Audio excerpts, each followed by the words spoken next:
증거대로는 믿으며 이 맘에 의심 없이 살아갈 때에 우리 소원 주 안에서 이루리.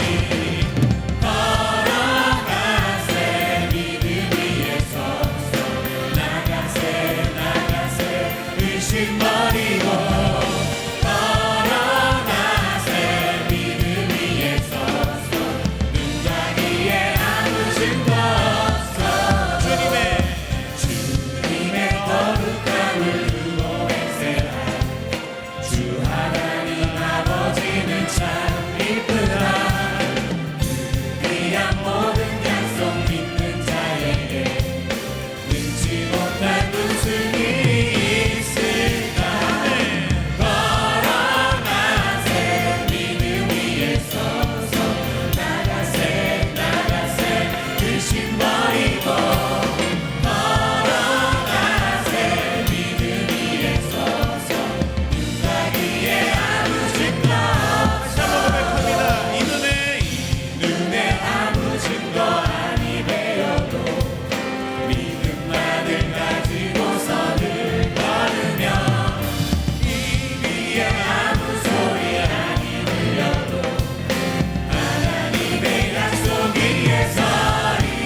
되신 하나님 앞에 감사의 박수를 영광 돌리시겠습니다.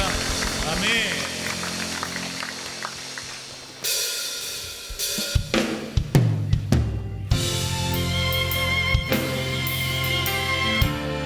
우리를 언제나 보호하시고 인도하시는 그 하나님, 다시 한번 믿음으로 선포하며 고백하시겠습니다.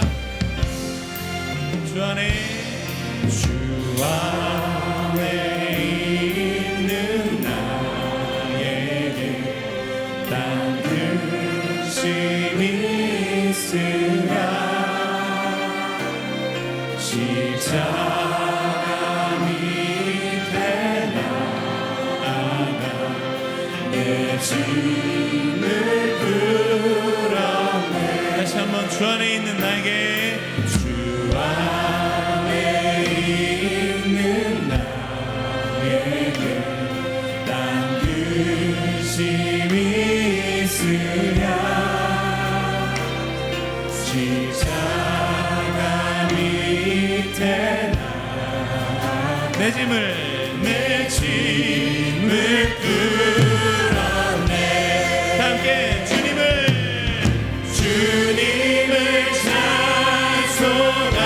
찬송하면서 할렐루야 할렐루야. 내 앞길 멀고 험해도 나 주님만 따라가리. 그 두려움이 변하여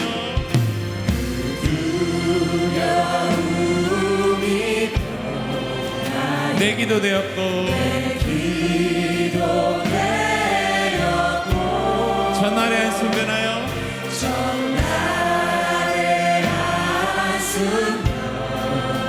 내 노래 되었네.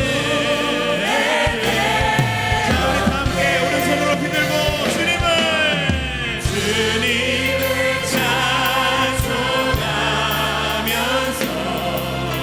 할렐루야 할렐루야. 내 앞길 멀고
오늘의 말씀은 열왕기상 5장 3절 말씀입니다.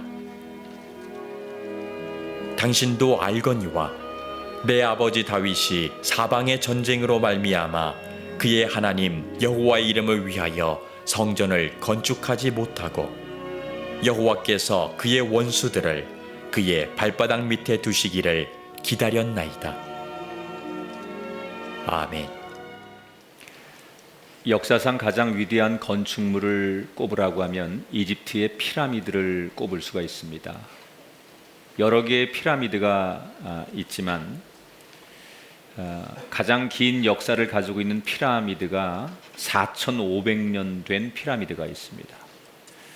우리나라가 반만 년 역사를 가진 5,000년 역사를 가진 나라입니다. 그런데 거의 거기에 버금갈 만한 시대의 피라미드를 건축했는데 돌로 엄청난 높이에 저 건축을 했는데 4,500년이 지난 지금도 건물이 그대로 잘 보존이 되고 있습니다. 그동안 풍화작용이라든지 자연재해나 이런 것을 통해서 이 건물이 벌써 없어졌어야 되는데도 불구하고 4,500년 전에 어떻게 그 당시의 기술과 환경을 통해서 저런 엄청난 건물을 만들 수 있었을까? 이게 7대 불가사의 중에 하나라고 말하지 않습니까? 현대 문명은 지금 굉장히 건축물에 대해서 발전을 많이 했습니다. 심지어 지금은 진흙에도 건물을 지을 수 있는 시대가 되었고, 이 건축 공법이 얼마나 발달했는지 바다 위에도 건물을 짓는 시대가 되었습니다. 그리고 건축의 소재가 재료들이 굉장히 다양해졌습니다. 특히 현대 그 가장 견고한 건축 소재 중에 하나는 콘크리트, 철빔 이런 것들이 굉장히 강한 소재로 건축물에 사용이 되고 있습니다. 그런데 그렇게 지금 과학을 동원해서 치밀한 설계를 통해서 만든 건축물도 수백 년이 가지 못합니다. 예를 들자면 우리나라의 상품 백화점이나 또 성수대교, 와우 아파트 이런 것들이 무너진 것은 현대 과학과 문명을 총 집결해서 만든 건축물인데도 불구하고 무너진 것에 비하면 이 이집트의 피라미드가 4,500년 전에 세워졌는데 지금까지 건재하다는 건 정말 놀라운 일이다. 왜 이 피라미드는 그렇게 오래 갈까? 많은 전문가들의 공통된 의견은 이걸 돌로 세웠기 때문이라는 거죠. 하나 그 엄청난 돌을 쌓아가지고 높이 만들었는데 아마도 그 세울 때는 너무너무 힘들었겠지만 지은 후에는 부수고 싶어도 부술 수 없는 만큼의 그런 견고한 건축물이 됐습니다. 그러니까 우리가 수고한 만큼 또 고생한 만큼 그것이 훗날에 더 큰 축복이 된다는 자연의 교훈이라고 생각이 됩니다. 그런데 이 건축물 얘기를 하다 보니까 많은 분들이 우리 인생을 비유할 때 인생은 마치 한 평생이 건축을 하는 과정과 같다 이렇게 비유를 합니다. 그래서 어떤 분들은 인생이라는 것은 건물을 짓는 것 같다. 어떤 사람에게는 성공이라는 건물을 짓습니다. 크고 화려하고 웅장한 그런 자기 인생의 건물을 지어서 사람들을 부러워하게 하는 인생이 있습니다. 그런가 하면 실패라고 하는 건물을 짓는 사람도 있습니다. 초라하고 아주 작은 인생의 건물을 짓는 사람들. 또 어떤 사람은 작지만 아름다운 인생을 짓는 사람도 있고 어떤 사람은 크지만 그 속에는 추하고 더러운 인생의 건물을 짓는 사람도 있습니다. 여러분의 인생이 만약에 건물로 비유한다면 지금까지 만들어온 여러분의 인생의 건물은 어떤 건물이고 앞으로 남은 생애 동안 여러분은 인생의 어떤 건물을 짓기를 바라고 계십니까? 저는 여러분이 정말 아름답고 너무나 귀하고 무너지지 않는 인생의 건물을 짓는 삶들이 되시기를 주님의 이름으로 축원합니다.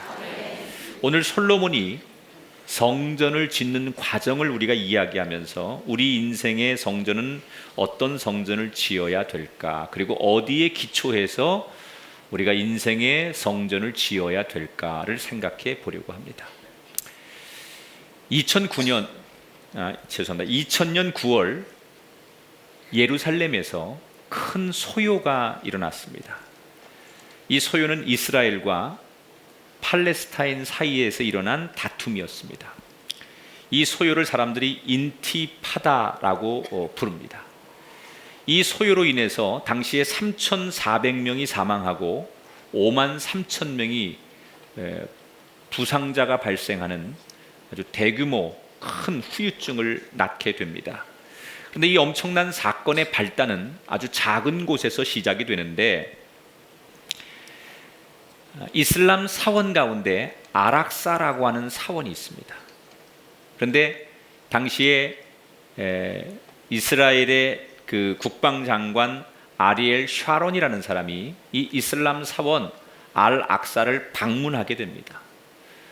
원래 의도는 평화협정을 맺기 위해서 이 알락사 사원에 샤론 장군이 가게 되는데, 이때 이 샤론 장군을 경호하고 호위하기 위해서 함께 갔던 사람들 중에 이스라엘 군인들이 있었어요. 이 모습을 지켜봤던 그 무슬림들이 여기에 종교적 상처와 반감을 갖게 되었어요.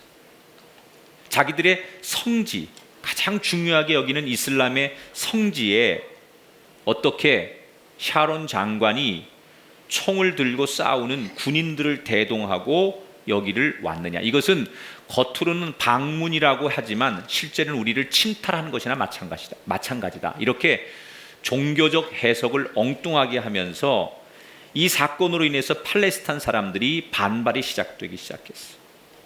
그리고 이스라엘과 팔레스타인 사이에 이 갈등으로 인해서 오랫동안 비극적인 싸움이 시작됩니다. 그런데 이 싸움의 발단을 일으킨 아락사 사원이 있는 이곳은 아까도 말씀드린 대로 이슬람 사람들에게는 모스크가 있는 곳이에요. 여기가 그 사람들에게는 무슬림의 예언자 모하메드가 하늘로 올라간 자리다, 이렇게 믿는 자리예요. 그러니까 성지죠, 이슬람 사람들에게. 그런데 이슬람 사람들이 성지로 여기는 바로 그 자리가 유대인들에게도 너무나 중요한 성지예요. 거기는 어떤 곳이냐? 솔로몬이 성전을 지은 곳이에요. 오늘 우리가 얘기하는 솔로몬의 성전을 지은 자리가 바로 이 자리예요. 지금은 이슬람 사원을 지어서 있지만 원래 이곳이 솔로몬이 성전을 지은 곳이에요. 자, 그런데 거슬러 올라가면 솔로몬은 그럼 왜 여기다가 성전을 졌을까? 그 당시에 이유가 있습니다. 솔로몬이 그냥 여기다 성전을 지은 게 아니라 뭐 넓은 땅, 뭐 좋은 뭐 환경, 이것 때문에 지은 게 아니라 영적인 의미가 있어요. 솔로몬이 성전을 짓기 전 이스라엘 역사를 더 거슬러 올라가면 이것은 어떤 곳에 의미가 있느냐? 아브라함이 자기 아들 이삭을 하나님께 번제물로 바치려고 했던 바로 그 장소예요. 자, 아브라함이 이삭을 번제물로 바치려고 하면서 두 가지 영적인 체험을 하게 되죠. 하나는 뭐예요? 하나님께서 모든 것을 준비하고 예비하신다. 이걸 체험하죠, 아브라함이. 자기 아들을 제물로 바치려고 했는데 하나님께서 칼을 대려고 하는 순간 멈추라고 하시더니 저 들풀에 양 한 마리를 준비해 놓으시고 네 아들 대신 그 양을 드리면 된다. 내가 네 믿음을 봤다 라고 말씀하셨던 은혜를 체험하게 돼요. 그리고 곧이어 하나님이 약속을 하시죠. 네가 믿음이 있으니 너에게 축복하건대. 창세기 22장 17절에 내가 내게 큰 복을 주고 내 씨가 크게 번성하여 하늘의 별과 같고 바다의 모래와 같게 하리니 내 씨가 그 대적의 성문을 차지하게 될 것이다. 그러니까 아브라함이 엄청난 이스라엘과 함께 영적인 체험과 축복을 받은 곳이 바로 이곳이에요. 그러니까 솔로몬은 그런 영적인 의미가 있고 믿음의 체험이 있는 그 자리에다가 이스라엘의 성전을 지은 거예요. 여러분, 우리가 우리 인생의 성전을 우리 마음속에 지을 때 어떤 게 준비되어야 될까요? 그냥 성전을 짓는다고 성전이 아니에요. 하나님을 만난 사람들, 하나님을 체험한 사람들, 하나님을 경험한 곳에 하나님의 성전은 세워져야 되는 거예요. 저와 여러분, 우리 모두가 성전을 세우는 사람들이에요. 그런데 성전은 세상처럼 시멘트나 콘크리트로 철골로 지어지는 게 아니에요. 하나님을 만나고 체험하는 그곳에 성전은 세워져야 된다. 오늘 우리가 이 성전이, 우리가 예배하는 이 성전이 정말 성전 되려면 이렇게 좋은 시설이 있고 교회라는 간판이 있기 때문에 성전이 아니라, 여러분에게 이 성전이 진짜 성전이 되려면 오늘 뭐가 필요하냐? 이 예배를 통해 하나님을 만나셔야 돼요. 하나님의 음성을 말씀을 통해 들으셔야 돼요. 하나님을 체험해야 돼요. 그런 영적인 은혜와 체험과 하나님을 만나는 사건이 있어야만 내가 앉아있는 이 자리가 성전이 되는 거고, 여러분에게 필요한 하나님의 은혜가 임하는 거예요. 우린 건물에 모인 곳이 아니에요. 예배당에 모이는 곳이 아니에요. 이곳이 성전 되기를 축복합니다. 왜 똑같은 곳에 모였는데 어떤 사람은 이곳이 성전으로 느껴지고 어떤 사람은 그냥 모임으로 느껴질까요? 저희 교회 불신자들이 참 많이 등록하십니다. 근데 그분들이 공통적으로 하는 얘기 가운데 하나, 목사님의 설교는 설교라는 생각이 안 들고 한편의 좋은 강의를 듣는 것 같아서 너무 좋습니다. 한편으로 들으면 칭찬처럼 들리지만 한편으로 들리면 굉장히 기분 나쁜 얘기일 수도 있어요. 나는 설교한다고 생각하는데 설교처럼 안 들리고 강의처럼 들리면, 근데 그래서 사실 제가 의도한 거예요. 제가 처음에 이 교회를 개척하고 나는 우리 교회를 불신자가 좋아하는 교회로 가고 싶다. 그래서 메시지 역시 처음 교회에 온 사람, 오늘 성경을 한 번도 보지 않고 이해하지 못하고 교회를 처음 나왔지만 내 설교를 어느 정도 이해하고 받아들일 수 있는 정도의 메시지를 드려야 되겠다. 그래서 그런 메시지를 많이 했었어요. 초창기에 그런 설교를 참 많이 했고 제 목회의 메시지 가운데 그런 얘기를 많이 했었죠. 그런데 이제 교인들이 10,000명이 넘어서고 20,000명 이렇게 되어가면서 새가족들이, 불신자들이 많이 오는 것도 중요하지만 이미 와 있는 교인들을 양육할 필요가 있겠다. 이 교인들을 조금 깊이 말씀의 꼴을 먹일 필요가 있겠다 해서 말씀의 이 강도를 조금 더 이 말씀 중심으로 바꾼 건 사실이에요. 그래서 기존 교인들은 가만히 들어보니까 요즘 목사님의 메시지가 언젠가부터 더 깊어져서 참 우린 좋다 이러시는데, 반대로 처음 교회에 온 분들은 뭔 얘기인지 모르겠어요 라고 말하는 사람이 한 명도 없어요. 좀 처음 오신 분들에겐 죄송하죠.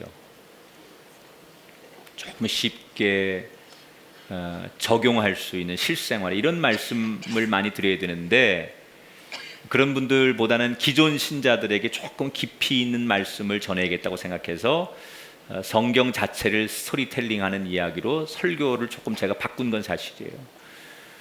일장일단이 있죠. 그렇게 되니까 새 가족이 조금 아무래도 덜 오시고, 또 새 가족이 와서도 적응하는 데 상당한 시간이 걸리고, 기존 신자들은 조금 더 훈련이 되는 것은 있어요. 자, 중요한 것은 하나님을 만나지 않는 곳은 성전이 아니에요. 우리 인생도 우리 마음에 하나님의 성전을 짓는 게 우리 인생이라고 한다면, 그냥 돈으로 짓고 지위로 내 교회에서 주는 직분으로 내가 성전을 짓는 것이 아니라, 오래 교회 다녔기 때문에 저절로 짓는 성전이 아니라 내가 하나님을 만나고 체험하는 그곳 위에 내 인생의 성전이 지어져야 됨을 믿는 여러분이 되기를 주의 이름으로 축원합니다. 자, 두 번째, 솔로몬이 어디에 성전을 짓느냐? 따라합시다. 성전은 회개의 자리 위에 지어야 합니다. 자, 솔로몬이 성전을 짓는 이 자리는, 지금 성전을 짓는 이 자리는 사실 솔로몬이 정한 게 아니에요. 역대하 3장 1절에 보면 이렇게 써 있죠. 그곳은 전에 여호와께서 그의 아버지 다윗에게 나타나신 곳이요, 여부스 사람 오르난의 타작마당에 다윗이 정한 곳이라. 이 성전 부지를 누가 정한 거예요? 솔로몬의 아버지 다윗 왕이 이미 정해놓은 거예요. 그러니까 솔로몬이 내가 여기다 성전 짓겠다 그런 게 아니라, 거기는 아까 말한 대로 아브라함이 이삭을 바쳤던 그곳이기도 하고, 아버지 다윗이 그 많은 하나님의 은혜가 나타났던 곳 중에 여기 오르난의 타작마당이라는 여기에다가 성전을 짓겠다, 다윗이 정해놓은 거예요. 그러면 다윗은 왜 이곳에다가 성전 부지를 준비해 놓은 걸까? 자, 이미 우리가 사무엘 장하를 통해서 다윗에 대한 공부를 다 했어요. 다윗이 일생을 살면서 두 가지의 큰 실수를 하게 되죠. 하나는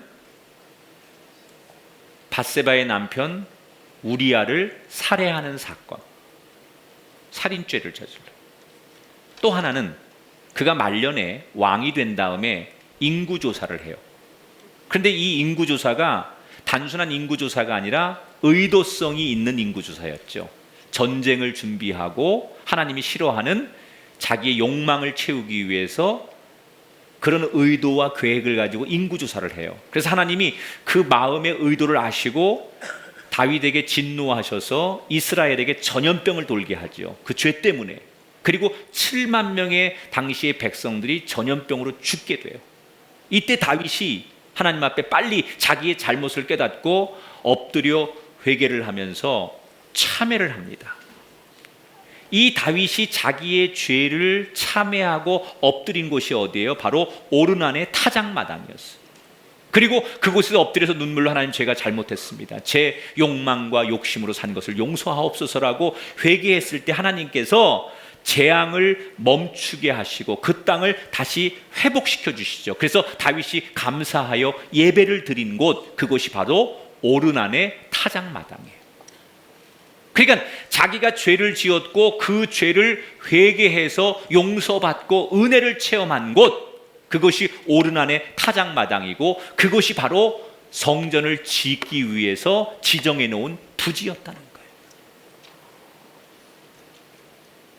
성전은 어떤 곳에 짓는 거냐?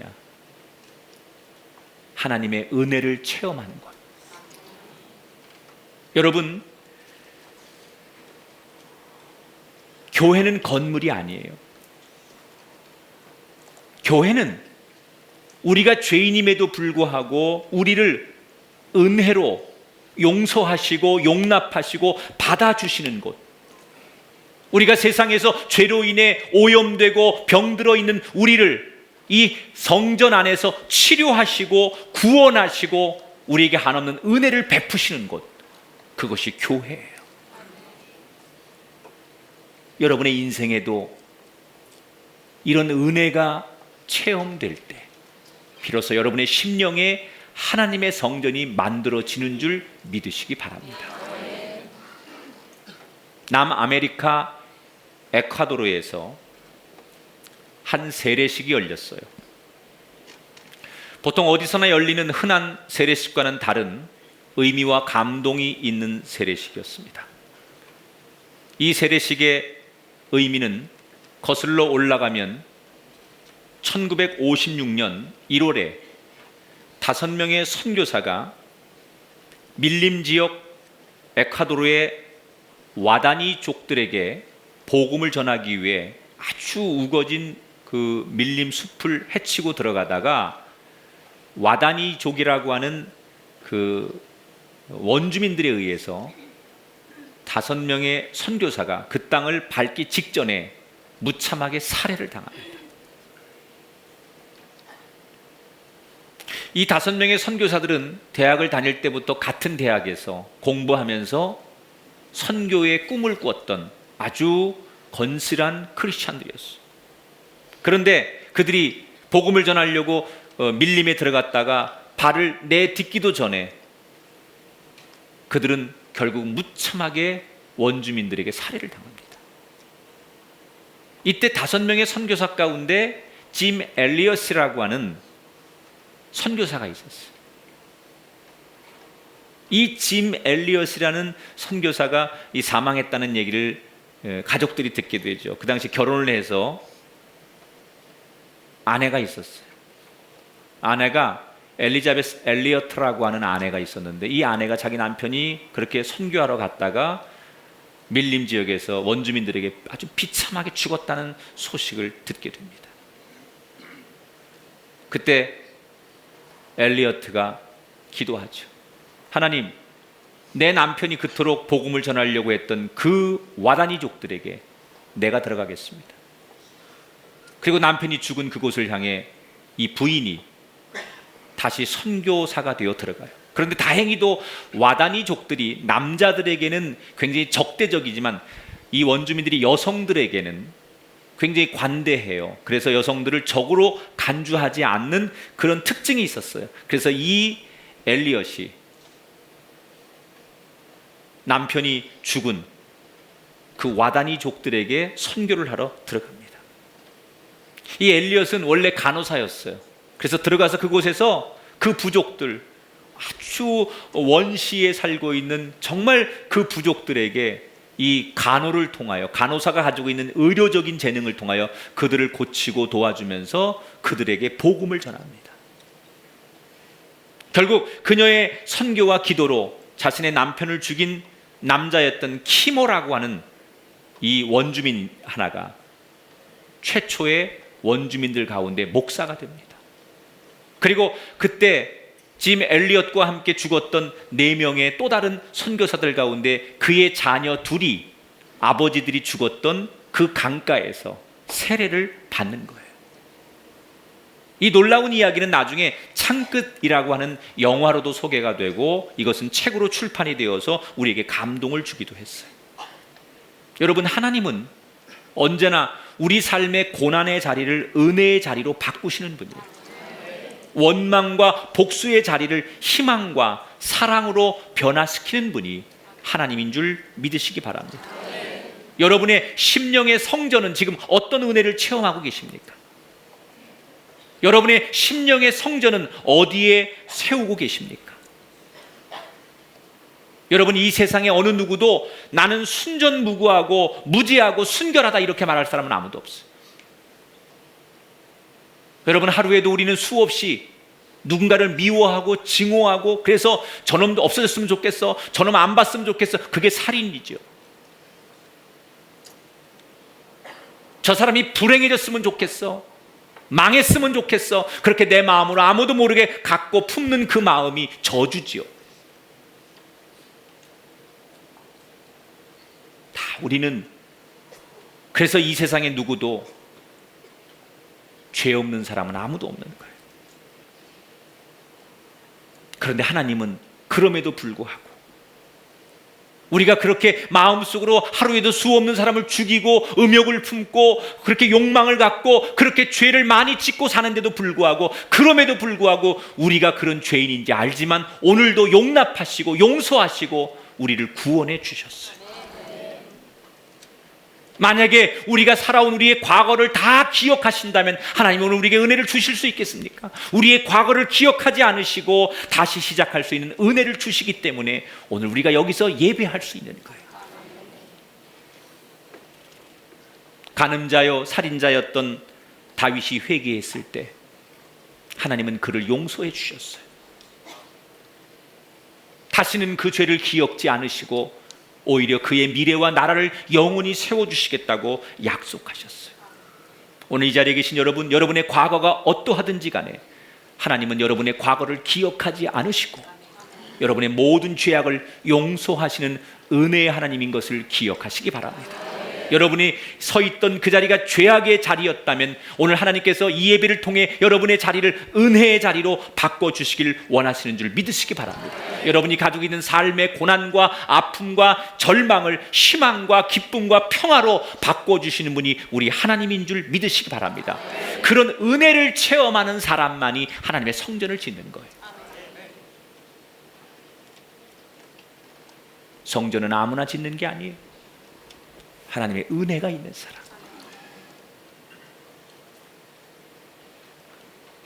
제가 올해 이 교회를 개척해서 24년째 목회를 합니다. 돌아보니 8번 건축을 했어요. 평생 40년을 목회하고도 건축을 한 번도 안 한 목사님들이 수두룩해요. 근데 저는 8번 건축을 했어요. 건축업에 종사하는 사람들에 비하면 별것도 아니지만 교회를 8번 줬다. 제 청춘을 건축에 다 맡겼어요. 3년 채 안 돼, 한 2년 6개월에 한 번꼴로 제가 건축을 했더라고요.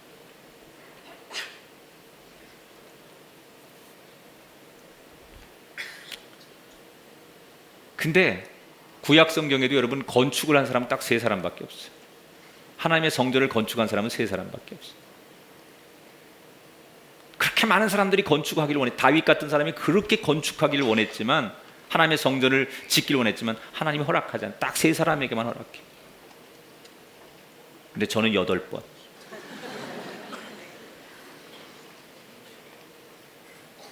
여러분, 그동안 이 성전을 짓는데 헌신하시고 참여하신 여러분, 그 복이 자손 만대 이룰 줄 믿습니다. 분명히 하나님께서 갚으실 거예요.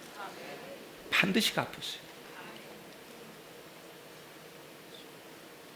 근데 제가 성전 건축할 때 경험한 거는요,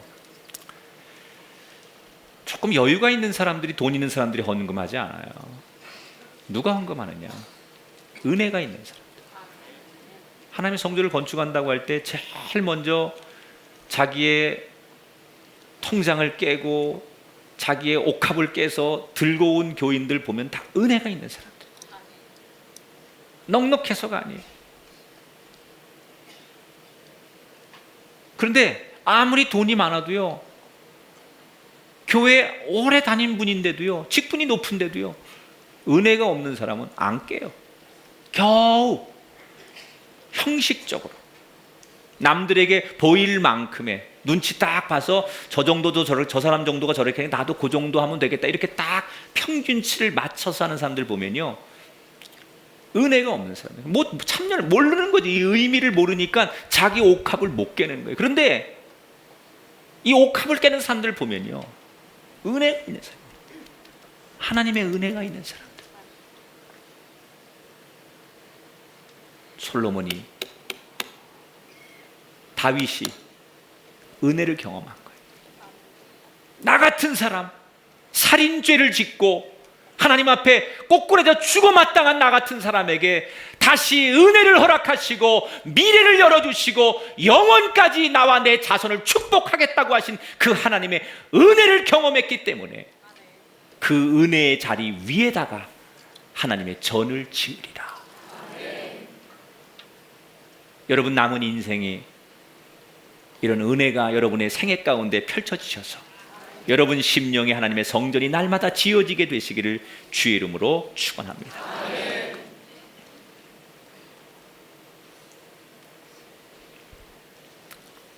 마지막으로 따라합시다. 성전은 하나님의 인도하심에 기초합니다. 자, 솔로몬의 성전이 지어지는데 재밌는 것은 솔로몬이 큰 2개의 기둥을 성전 입구에다가 세워놓습니다. 그런데 이 기둥이 보통 기둥이 아니에요. 이 기둥을 재보니까 둘레가 5.4m고 높이가 9.9m예요. 이것을 놋기둥으로 만들어요. 솔로몬이 이방 사람, 당시에 가장 그 설계를 잘했던 건축가였던 히림이라고 하는 이방 사람을 불러가지고, 히람이라고 하는 사람을 불러가지고 이 놋기둥을 만들어요. 그러니까 하나님의 성전을 세우는데 이방인에게도 이 성전 건축하는 일을 맡겼다라고 하는 얘기는, 여러분, 하나님의 일은, 하나님의 성전은 인종과 민족과 이런 거 관계 없어야 된다는 거예요. 지역 이런 거 관계 없어요. 하나님은 열방을 품으시는 분이에요. 우리끼리만이 아니에요. 모든 사람이 하나님의 성전에 들어올 수 있는 것이 진짜 성전이라는 거예요. 그런데 솔로몬이 이 큰 기둥을 성전 입구에다 세워놓고 이 기둥에 이름을 붙였어요. 따라합시다. 야긴과 보아스. 자, 원래 기둥이라는 건 여러분 어떤 겁니까? 건축을 할 때 기둥이라는 것은 건물을 지탱할 때 쓰는 게 기둥 아니에요? 되게 건축법상, 우리 그 건축 공법상 기둥이라는 것은 이 건물을 지탱하기 위해서 사용하는 게 기둥이에요. 그런데 솔로몬은 건물을 지탱하기 위해서 이 기둥을 세운 게 아니라 입구에다가, 그냥 성전 들어오는 입구에다, 문 앞에다가 큰 두 개의 기둥을, 놋기둥을 세워놓고 그 기둥의 이름을 하나는 야긴이요, 하나는 보아스요, 이렇게 이름을 붙였어요. 자, 어떻게 보면 아무 용도도 없는 기둥을 성전 이 건물을 지탱하는 데 쓰는 게 아니라 그냥 그냥 뭐 이렇게 디스플레이 해놓듯이 앞에다가 이렇게 솔로몬이 왜 거대한 기둥 두 개를 세워 놓은 것일까? 이유가 없었을까? 그냥 폼나고 건축법상 뭐 디자인 측면에서 멋있게 만들려고, 웅장하게 보이게 하려고 한 걸까? 아니에요. 솔로몬이 이 야긴과 보아스라는 큰 두 개의 기둥을 세운 진짜 이유가 있어요. 솔로몬은 누구든지 이 성전에 들어올 때마다 한 가지를 기억했으면 좋겠다. 그게 뭐냐? 바로 우리가 광야를 헤맬 때 우리를 인도했던 구름 기둥과 불 기둥, 우리가 광야에서 정처 없이 헤매고 내일을 알 수 없고 미래를 알 수 없고 오늘이 두려워하고 있을 때 하나님께서 구름 기둥과 불 기둥으로 언제나 우리에게 보이시면서 우리를 인도하셨던 그 은혜를 이 성전에 들어오는 모든 사람들이 기억했으면 좋겠다. 야긴이라는 뜻은 하나님이 세운다라는 뜻이고, 보아스라는 얘기는 하나님에게 능력이 있다라는 얘기예요. 그러니까 지금 솔로몬이 세운 이 성전은 무슨 얘기예요? 하나님이 인도하셔서 하나님의 능력으로 세운 성전이다, 그런 뜻이에요. 이 말은 지금의 우리 이스라엘은 하나님의 능력으로 하나님이 세우신 거다, 그런 뜻이에요. 여러분의 인생이 야긴과 보아스의 기둥의 고백이 있길 축원합니다. 내가 여기까지 산 것은 하나님의 인도하신 거, 하나님의 능력입니다. 내 자녀가 잘된 것 하나님이 인도하시고 하나님의 능력입니다. 내 사업과 내 일터가 흥하고 내가 성공을 거둔 것도 하나님의 인도하심과 하나님의 능력입니다. 여러분, 우리 교회가 부흥된 것도 하나님의 인도하심과 하나님의 능력입니다. 우리는 늘 우리가 잘될 때마다 여기에 존재하는 이유를 야긴과 보아스의 기둥처럼 하나님의 은혜와 하나님의 능력임을 고백할 수 있어야 된다.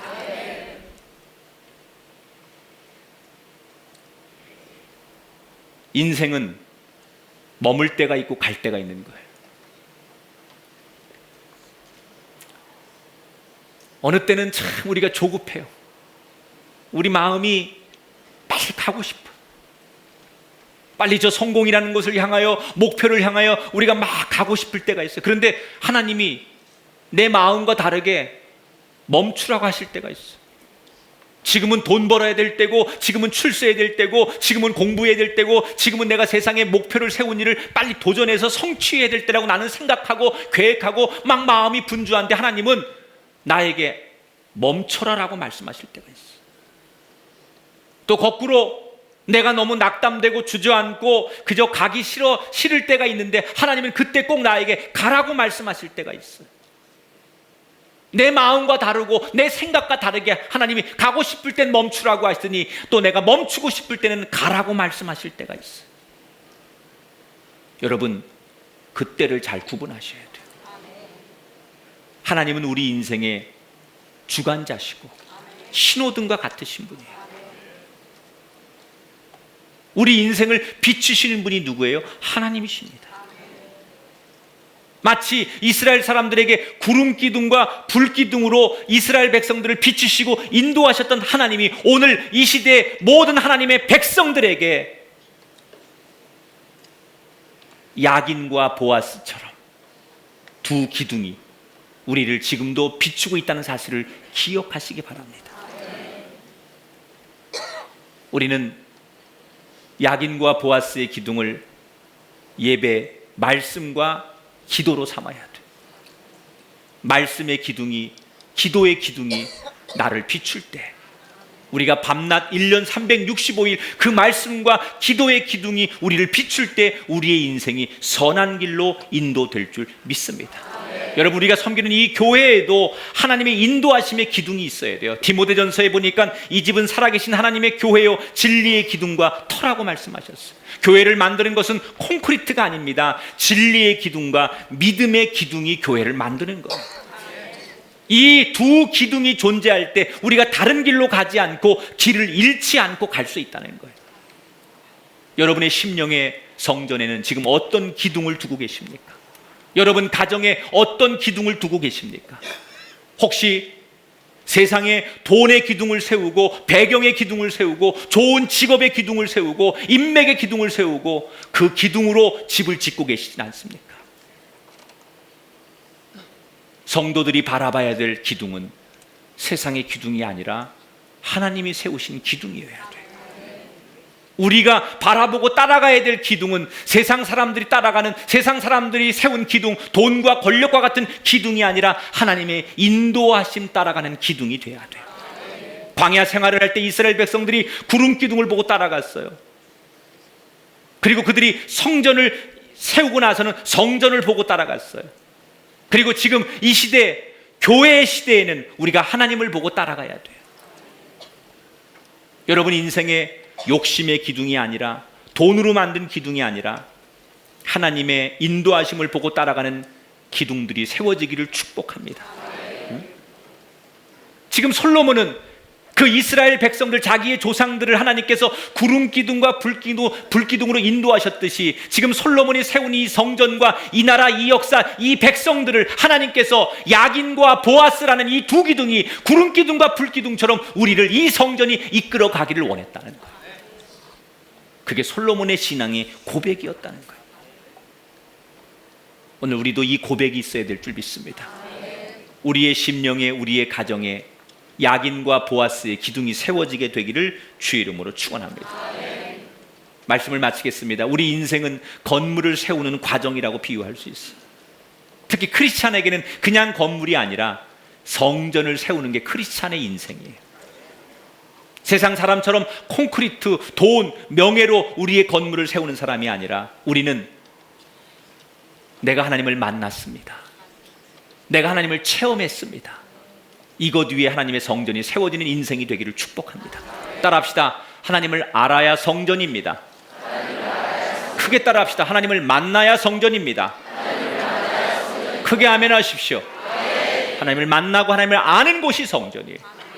십자가 있는 곳이 성전이 아니라 하나님을 만나는 곳이 성전이에요. 여러분의 심령이 하나님을 만나는 자리가 되기를 주의 이름으로 축원합니다. 두 번째, 회개 위에 세워지는 게 성전이에요. 우리가 날마다 죄짓고 실패하고 타락하지만 돌이켜 하나님께 돌아가는 믿음 위에 우리의 성전이 세워져야 돼요. 마지막으로 우리의 심령에는 야긴과 보아스 같은 기둥이 있어야 돼요. 하나님이 인도하시는 구름 기둥과 불 기둥 같은, 내가 세우는 세상의 돈과 명예로 가득 차서 내 마음에 그런 기둥들로 내 인생을 세워가고 만들어가는 게 아니라 나는 오직 하나님의 말씀과 기도로 이끌려가는 인생, 여기 위에 하나님이 원하시는 귀한 성전을 지어가는 아름다운 인생들이 되기를 축원합니다. 어차피 우리 모두 하나님 나라 갔을 때 내가 세운 성전을 하나님 앞에 보여드려야 돼. 내 평생 내가 지은 심령의 성전이 이것입니다라고 하나님 앞에 내어놓을 때 세상 그 어느 누구보다도 가장 멋진 아름다운 하나님의 성전을 내어 보일 수 있는 저와 여러분 되기를 축복하면서 그 아름다운 성전을 짓는 과정을 기쁘게 걸어가는 복된 여러분이 되시기를 성부와 성자와 성령의 이름으로 축원합니다.